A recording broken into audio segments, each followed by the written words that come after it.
Nahihiya kang magbenta kasi baka pagtawanan ka ng iba? Ano bang mas mahalaga? Ang kumita ka o ang opinyon ng iba? Kung mas may value sa'yo ang comment ng ibang tao kaysa sa pangarap mo, hindi ka aangat sa buhay. Basta legal, moral, ethical, ang ginagawa mo, hindi ka dapat nahihiya. PS, mas nakakahiya na panay reklamo natin sa buhay pero nakahilata naman tayo buong araw. Drop agree. Naniniwala ako sa'yo. Just do it. Ang magpopromote ng negosyo mo kung hindi ikaw. Walang magpapaangat ng negosyo mo kung hindi ikaw. Kaya kung naghihintay ka sa suporta ng iba, mapafrustrate ka lang. Take charge of your result dahil naniniwala akong kaya mong umasenso. Taon mo to.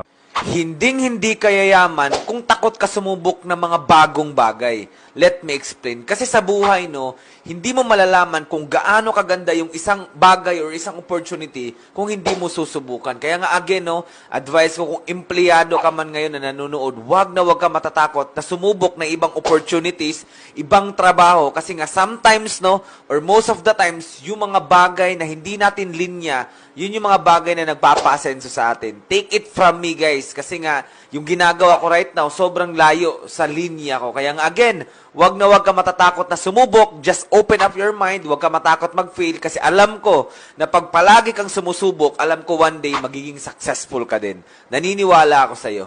Nahihiya kang magbenta kasi baka pagtawanan ka ng iba? Ano bang mas mahalaga? Ang kumita ka o ang opinyon ng iba? Kung mas may value